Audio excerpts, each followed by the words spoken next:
Hello my dear student, so right now I am with the second part of the nucleic acid. First part में हम लोगों ने flow chart discuss कर लिया था, basic चीजें डिस्कस की गई थी। अब सेकेंड पार्ट में हम लोग क्या डिस्कस करेंगे, उसके अबव की चीजें डिस्कस करेंगे। ये भी बेसिक ही है, एडवांस अभी कुछ भी नहीं है, ये भी बेसिक में ही आ रहा है हम लोग का। अब इस न्यूक्लिक एसिड में मैं आपको इसमें ये बताऊंगी कि बेसिकली न्यूक्लिक एसिड क्या है, न्यूक्लिक एसिड किन किन चीजों से मिलके बना हुआ है, न्यूक्लियोटाइड क्या है, न्यूक्लियोसाइड क्या है। ठीक है, सो ये जो हम लोगों का न्यूक्लिक एसिड होता है बेटा, ये जो न्यूक्लिक एसिड है, here I have written it is a polymer of nucleotide. दो वर्ड है, एक होता है मोनोमर होता है, एक होता है पॉलीमर होता है।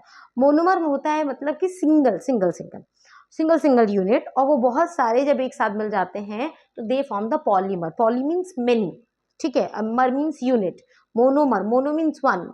ठीक है, अब क्या हो रहा है, आप कहोगे मैम ये पॉलीमर तो ठीक है, समझ आ गया, व्हाट इज दिस न्यूक्लियोटाइड। सी बेटा, nucleotide consist of nitrogenous base, pentose sugar and the phosphoric acid.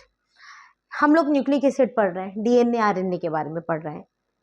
आपको ये बात पता होगी, डीएनए का नेचर नेगेटिव होता है और एसिडिक होता है। डीएनए के ऊपर नेगेटिव चार्ज क्यों होता है, क्योंकि उसके पास PO4-3 होता है। ठीक है, इसलिए वो क्या होता है, वो नेगेटिव होता है और एसिडिक कंडीशन में होता है। ठीक, ओके। सो नाइट्रोजनस बेस जो है बेटा, ये तीन चीजों को मिलाएंगे तो एक न्यूक्लियोटाइड बनेगा, और ऐसे ऐसे बहुत सारे न्यूक्लियोटाइड मिलेंगे तो डीएनए आरएनए बनता है। बात मेरी समझे, इस एक यूनिट को मिलाएंगे, मतलब कि ये नाइट्रोजनस पेंटोज, मतलब कि ये मान लो तीन भाई बहन है तो ये एक घर बन रहा है, ऐसे बहुत सारे घर मिलके डीएनए बनेगा। तो ये नाइट्रोजनस बेस है, पेंटोज शुगर है, फॉस्फोरिक एसिड है, दे विल फॉर्म न्यूक्लियोटाइड, और ये बहुत सारे न्यूक्लियोटाइड मिलके पॉलीमर्स बना के ये न्यूक्लिक एसिड बनाएंगे, डीएनए बनाएंगे, आरएनए बनाएंगे। बात मेरी समझे। ठीक, तो सबसे पहले हम लोग देखते हैं कि नाइट्रोजनस बेस क्या है।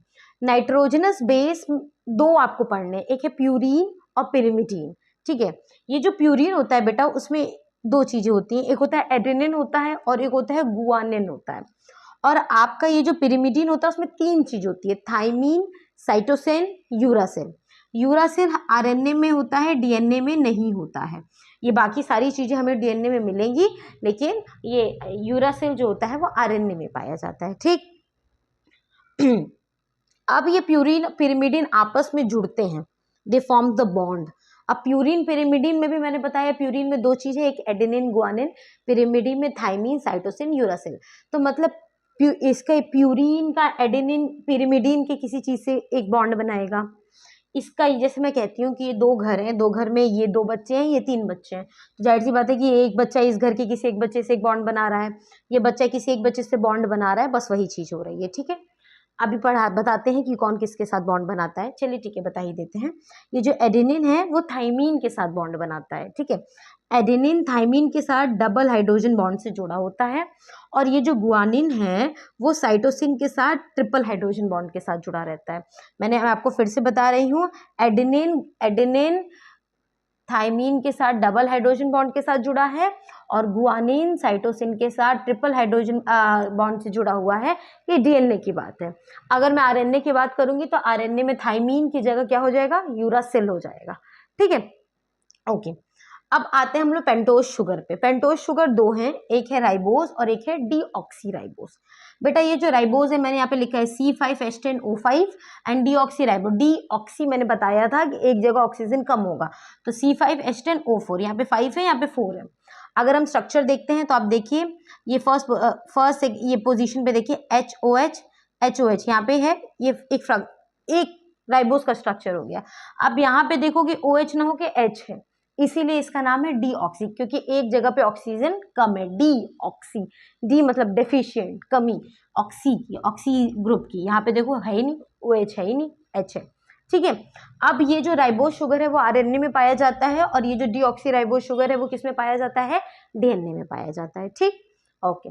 अब ये जो फॉस्फोरिक एसिड है हमारा H3PO4, अगर हम इसका स्ट्रक्चर ड्रॉ करते थे, P लिखो, चारों तरफ ऑक्सीजन लगाओ पहले। ठीक है, आप देखो इसके साथ H H H और इसके साथ ये, तो ये है, तो मतलब ये तीनों मिलते हैं तब एक क्या बनता है, एक न्यूक्लियोटाइड बनता है। ऐसे बहुत सारे न्यूक्लियोटाइड मिलेंगे तो क्या बनेगा, डीएनए या आरएनए बनेगा। अगर आरएनए होगा तो उसके पास डीऑक्सीराइबोज नहीं होगा, क्या होगा, राइबोज होगा। अगर डीएनए होगा तो उसके पास राइबोज ना होकर क्या होगा, डीऑक्सीराइबोज पेंटोज शुगर के फॉर्म में होगा। ठीक, अगर हम सेकेंड बात कि ये तीनों मिलके तो न्यूक्लियोटाइड बन गए। अब ये दोनों सिर्फ हमारा ये जो नाइट्रोजनस बेस, ये दोनों मिलके क्या बनाते हैं बेटा, न्यूक्लियोसाइड बनाते हैं। क्या बनाते हैं, न्यूक्लियोसाइड। ठीक, न्यूक्लियोसाइड, और ये तीनों मिलके बनाते हैं न्यूक्लियोटाइड।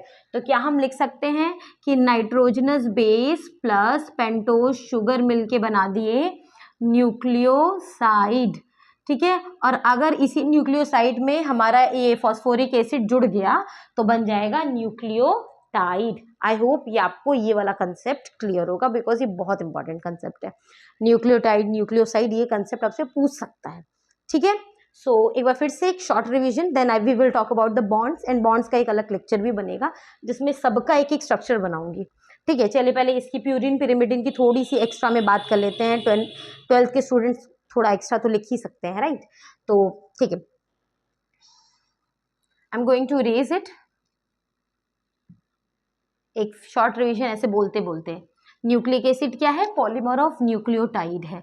न्यूक्लियोटाइड के अंदर कितनी चीजें आ रही हैं, 3 चीजें आ रही हैं। क्या क्या चीजें आ रही हैं, pentose sugar, nitrogenous base and phosphoric acid. अगर फिर से पेंटोज शुगर, न्यूक्लियोटाइड में क्या है, ये जो न्यूक्लियोटाइड है हम लोगों का, इस न्यूक्लियोटाइड में आ रहा है पेंटोज शुगर, नाइट्रोजनस बेस और क्या है, फॉस्फोरिक एसिड। ठीक है बेटा, अब ये आपका पेंटोज शुगर, नाइट्रोजनस बेस एक साथ रहते हैं तो ये क्या है, न्यूक्लियोसाइड। और जब ये तीनों एक साथ हो जाते हैं तो ये क्या है, न्यूक्लियोटाइड। ऐसे बहुत सारे न्यूक्लियोटाइड मिलेंगे, बहुत सारे, तो ये बना देंगे एक न्यूक्लिक एसिड। आई होप आपको ये कंसेप्ट अब क्लियर हो गया होगा। ठीक है, चलिए अब हम लोग, मैंने बोला था मैं नाइट्रोजनस बेस के बारे में बात करूंगी, मैं प्यूरीन और पिरिमिडीन के बारे में बात करूंगी। ठीक है, एक साइड लिख देते हैं प्यूरीन और एक साइड लिख देते हैं पिरिमिडीन। बहुत ज़्यादा मैं स्ट्रक्चर पे नहीं जा रही हूँ, 12th के आपके एग्जाम में बिल्कुल भी नहीं पूछने वाला, ना 11th में पूछने वाला। 11th वाले फिर भी चाहे तो पढ़ सकते हैं। ठीक है, प्यूरीन की अगर हम लोग बात करते हैं तो ये प्यूरीन में क्या होता है, मैंने आपको बताया है, एडेनिन आएगा, गुआनिन आएगा। ठीक है, ये जो होता है ये डबल रिंग स्ट्रक्चर होता है, डबल रिंग। इसके पास 9 मेंबर्स होते हैं, please note it down, 9 members होते हैं। इस 9 मेंबर्स में आपके 4 क्या होते हैं, नाइट्रोजन होते हैं और 5 प्लेसेस पे कार्बन होता है। ठीक है, ठीक, कहाँ कहाँ कौन कौन से ये स्ट्रक्चर अगर हम लोग जो पढ़ते हैं, जैसे 2 रिंग लाइक स्ट्रक्चर ये बनाता है, 2 रिंग लाइक ऐसे स्ट्रक्चर बनाएगा। तो ये स्ट्रक्चर जब हम लोग पढ़ते हैं तो स्ट्रक्चर आपको पढ़ना ही नहीं है, बस इतना समझो, ऐसे मानो कि ये ऐसे एक रिंग, एक ऐसे रिंग है, ऐसे 2 ये स्ट्रक्चर बना रहा है, ऐसे बस आप एक छोटा सा कंसेप्ट के लिए समझ सकते हैं। ये 4 इसके पास 4 नाइट्रोजन है, कौन कौन से प्लेस पे, 1, 3 और 7 और 9 वाले प्लेस पे होगा। और बाकी जो भी प्लेस बच रहा है, मतलब 2 प्लेस बच रहा है, 4 प्लेस बच रहा है, 5, 6, 8, मतलब इतने इतने प्लेस पे कार्बन है और इतने इतने प्लेस पे नाइट्रोजन है, 9 मेंबर रिंग है। जब हम लोग इस प्यूरिन और ये एडेनिन गुआनिन का नॉमेनक्लेचर करते हैं तो इसका नॉमेनक्लेचर कहाँ से किस तरफ से स्टार्ट होता है, एंटी क्लॉक वाइज। मैं स्ट्रक्चर भी आपके साथ डिस्कस कर दूंगी, स्ट्रक्चर में आपको नेक्स्ट लेक्चर में डिस्कस कर दूंगी, आप उसके लिए परेशान मत होइए।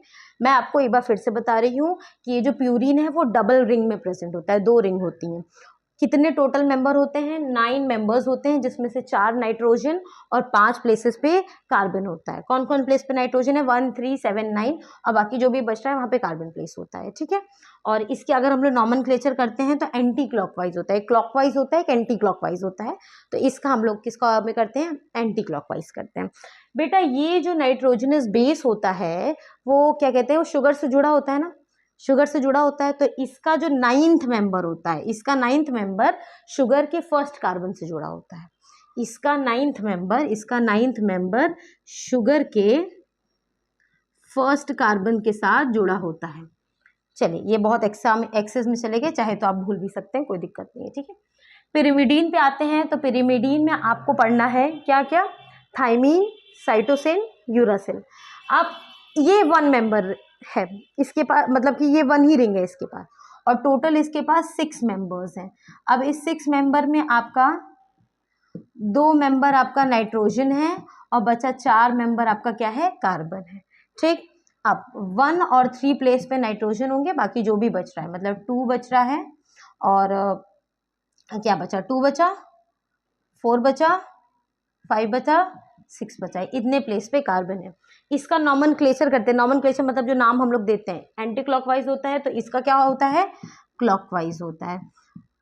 और जब ये नाइट्रोजनस बेस शुगर के साथ जुड़ता है, तो इस नाइट्रोजनस बेस का फर्स्ट मेंबर शुगर के फर्स्ट कार्बन के साथ ही जुड़ता है, और इस वाले के साथ, इस नाइट्रोजनस बेस का शुगर के साथ नाइट्रोजनस बेस का 9th मेंबर का शुगर के फर्स्ट कार्बन के साथ जुड़ता है, ठीक है। ये आप एक्सेस में अगर आप चाहो तो लिख सकते हो, नहीं चाहो नहीं लिख सकते हो। आपको लिखना क्या है कि प्यूरीन में एडेनिन ग्वानिन आता है, और पिरिमिडीन में आपका क्या आता है, थाइमीन, साइटोसिन और यूरासिल आता है। एडेनिन किसके साथ जुड़ रहा है, थाइमीन के साथ। ग्वानिन किसके साथ जुड़ रहा है, साइटोसिन के साथ। एक और चीज याद रखो, एडेनिन थाइमीन के साथ double hydrogen bond, guanine cytosine के साथ ट्रिपल हाइड्रोजन बॉन्ड के साथ जुड़ता है, डीएनए की कंडीशन है, ठीक है।